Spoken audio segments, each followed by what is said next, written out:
thunder of jets in an open sky, a streak of gray, and a cheerful...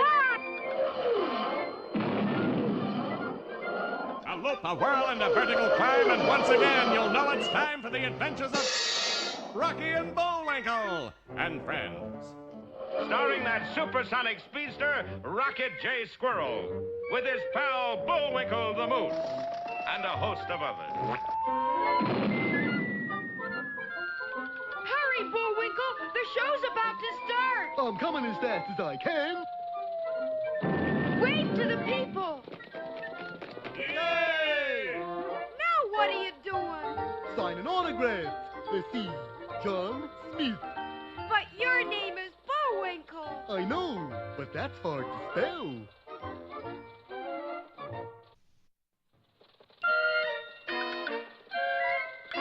We're gonna have a lot of fun. Come on and join us. Sure, there's always room for one more.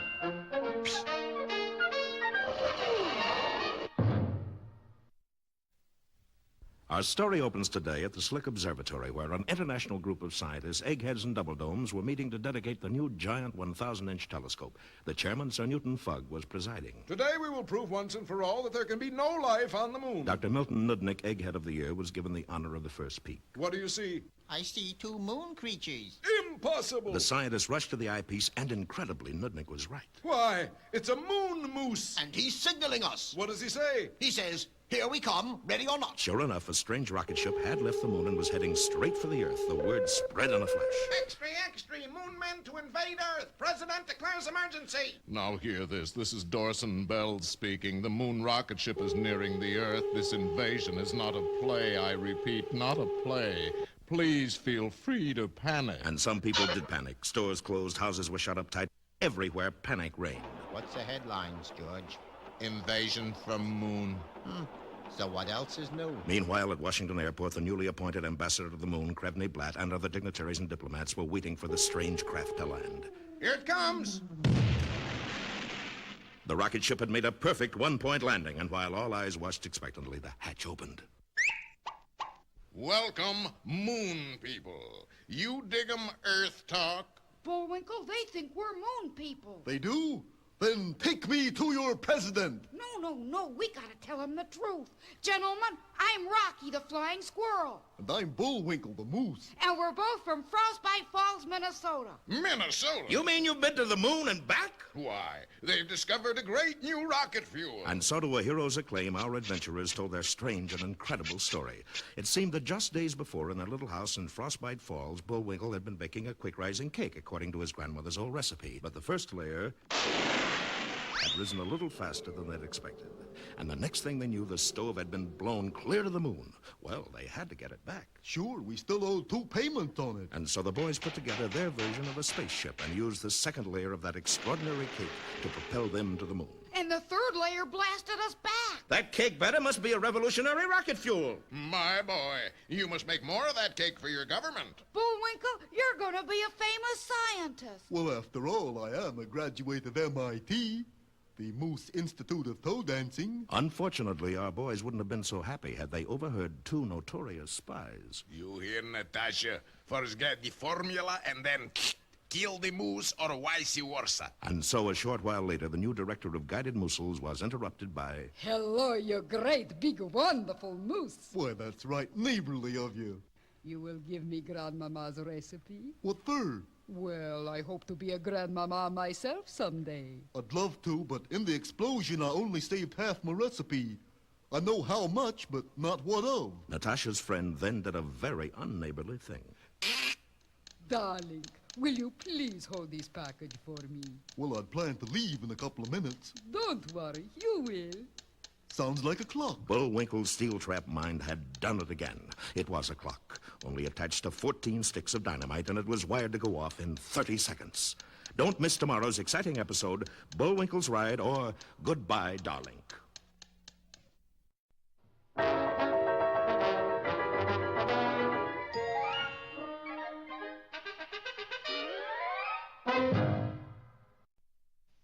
And now it's time for... Time for the dancing fool, Bullwinkle. Again? Do-do-do-do-do-do-do-do. And now for one of our special fairy tales. Yeah.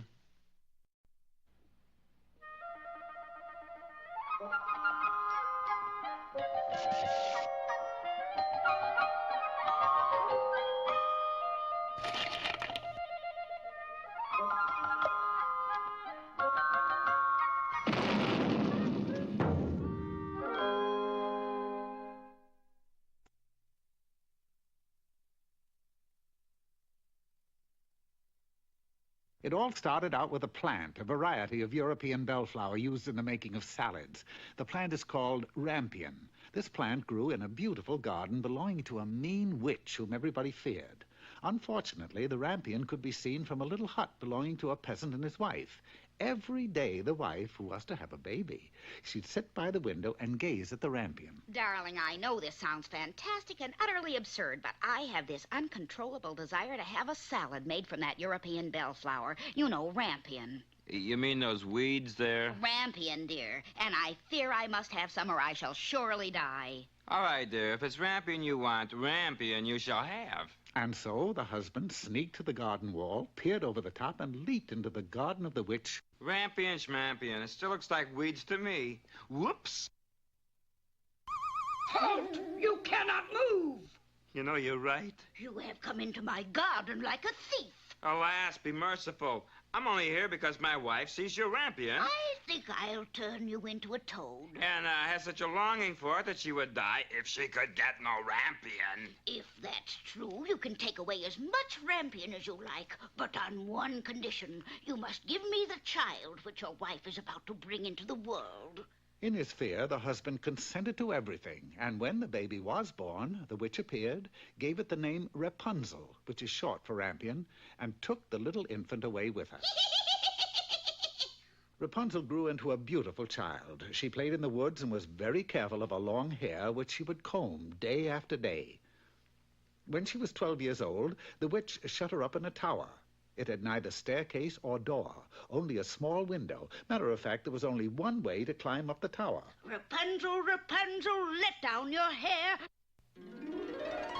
that I may climb the golden stair. And that was the way. Well, a couple of years later, the king's son was walking in the forest, and he chanced to hear a song so lovely that he stopped to listen. Do-do-do-do-do-do-do-do. The lovely voice came from Rapunzel's tower. Rapunzel, Rapunzel, let down your hair. Ooh, that I may climb the golden stair. Wow! Rapunzel, I have searched far and wide, but never has my heart been so touched by song or beauty such as yours. I like you, too. Will you be my wife and live with me in my kingdom? Yes, I will gladly go with you because actually there doesn't seem to be any future here. I mean, Rapunzel, let down your hair, let up your hair. It gives me a headache, I'll tell you. Then it's settled. We'll be married right away.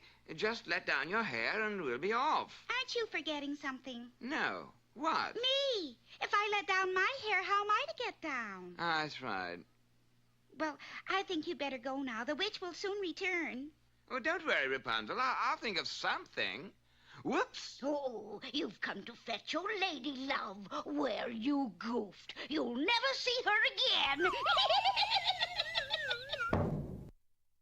And so the poor prince wandered, unable to see a thing, eating roots and berries.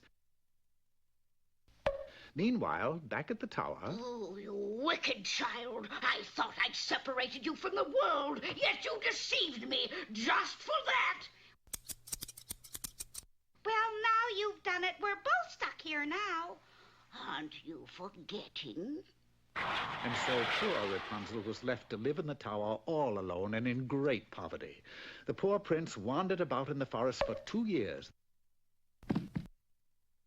Then, one day... It's It's hair. Yes, hair it was, for in the 2 years Rapunzel's tresses had grown to their full length again. Rapunzel, I told you I'd think of something, and I have. Only I can't see. Why don't you take off your hat? I can see. And now I'll climb down your hair, and when I get to the bottom, I'll explain my plan. What's your plan? Jump! Jump! That's your plan? Yes! Some plan. After 3 days in the barber shop, Rapunzel and the prince were married and lived happily ever afterward. That is, until one day... Darling, I know this sounds fantastic and utterly absurd, but I have this uncontrollable desire to have a salad made from that variety of European bellflower. Rampion? Yes, dear, rampion. Well, here we go again.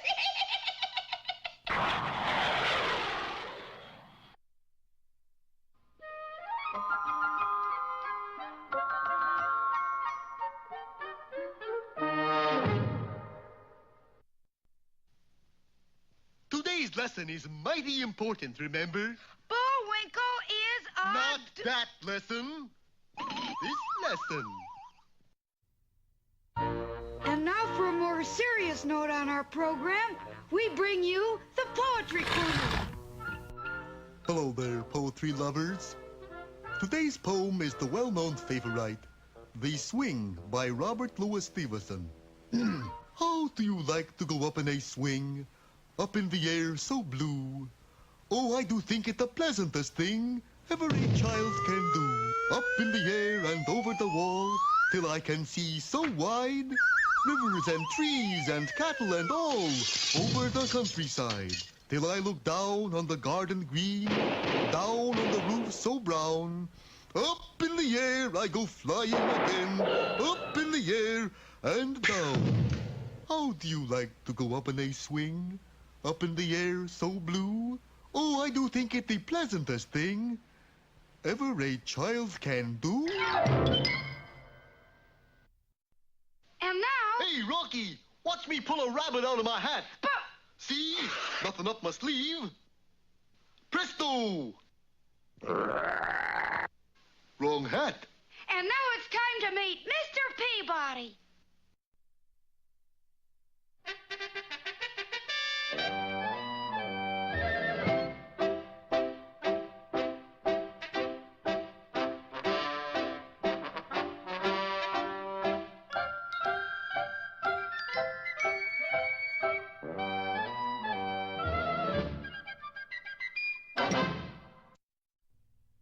Our story opens today high atop New York City, in the luxurious penthouse of perhaps the most famous soldier of fortune the world has ever known, me.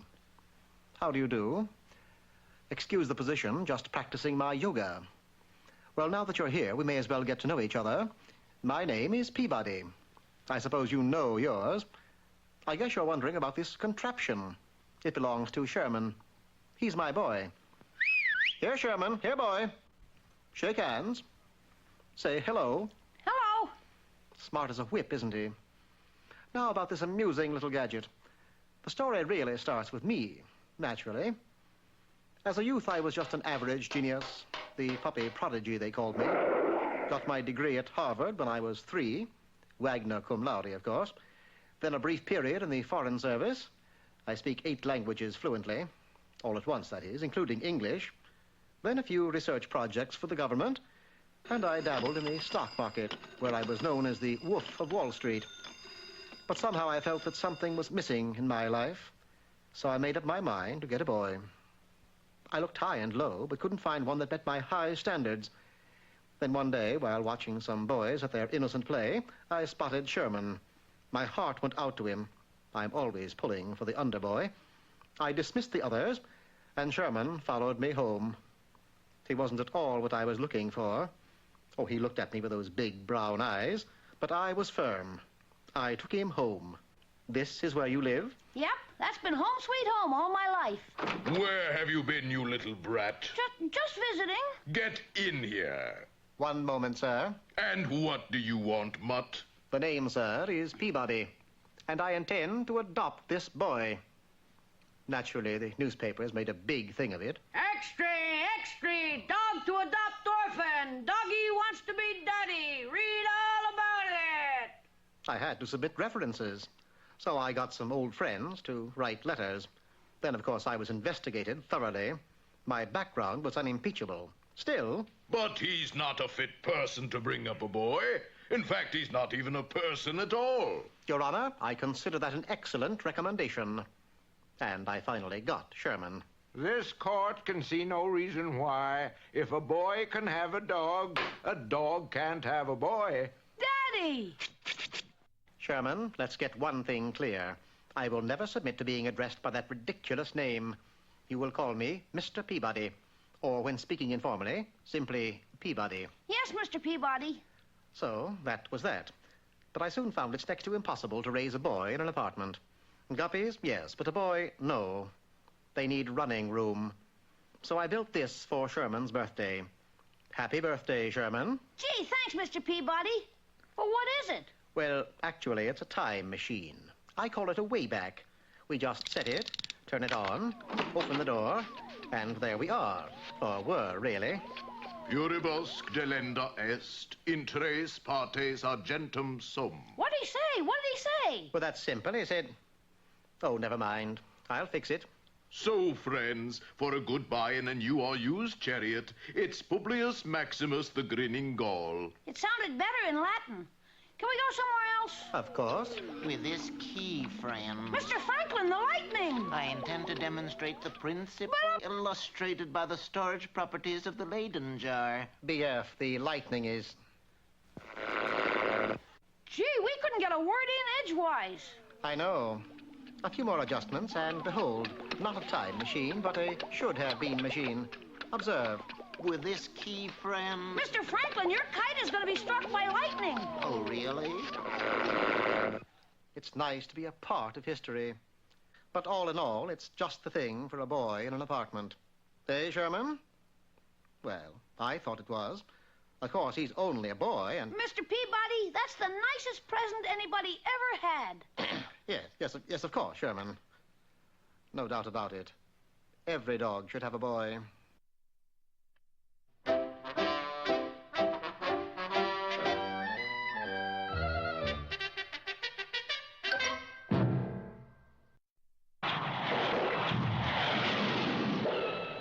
Private Bullwinkle, sir, with a message. Just in time. Is it important? Is it? Just look.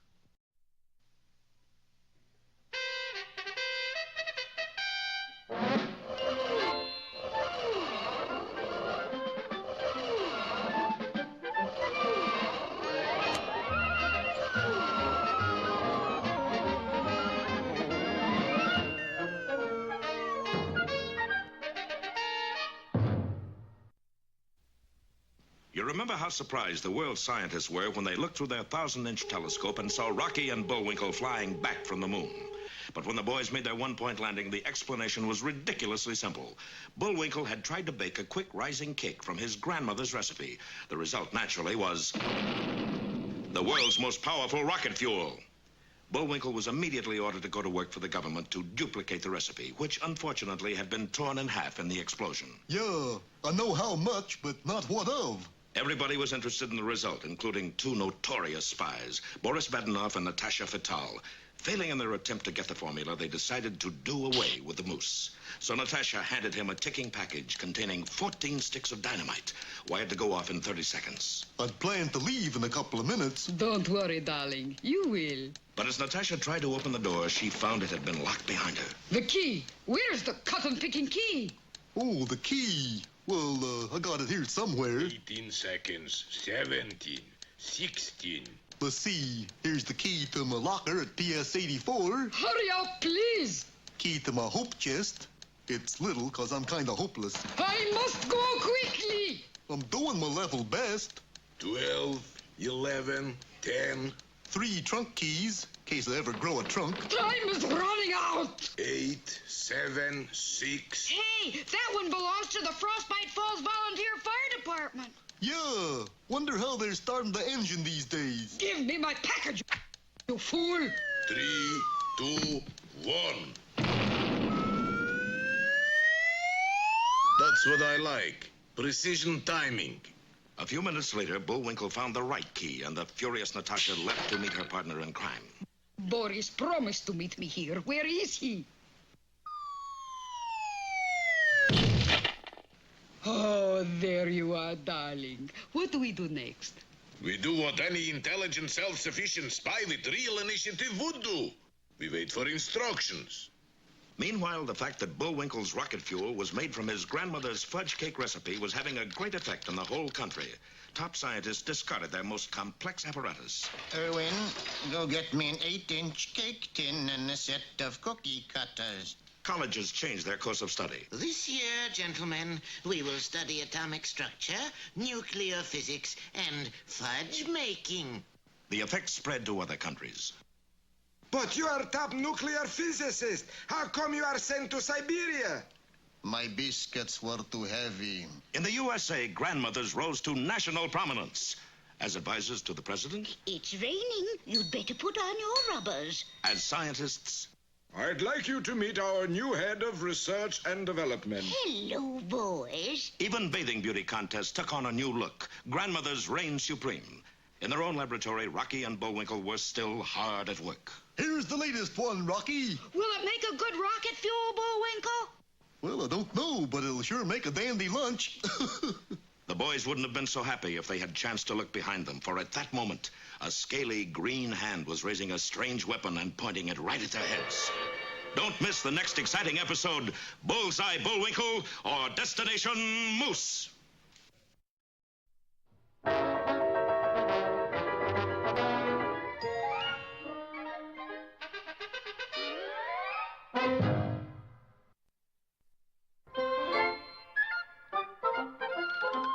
Well, it looks as if our time has just about run out. Just enough left to tell him who the sponsor was.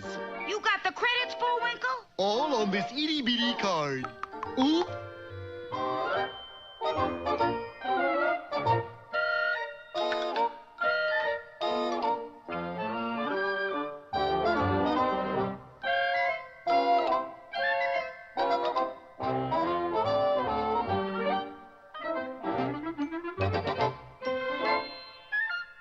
We're late again, Bullwinkle. Right.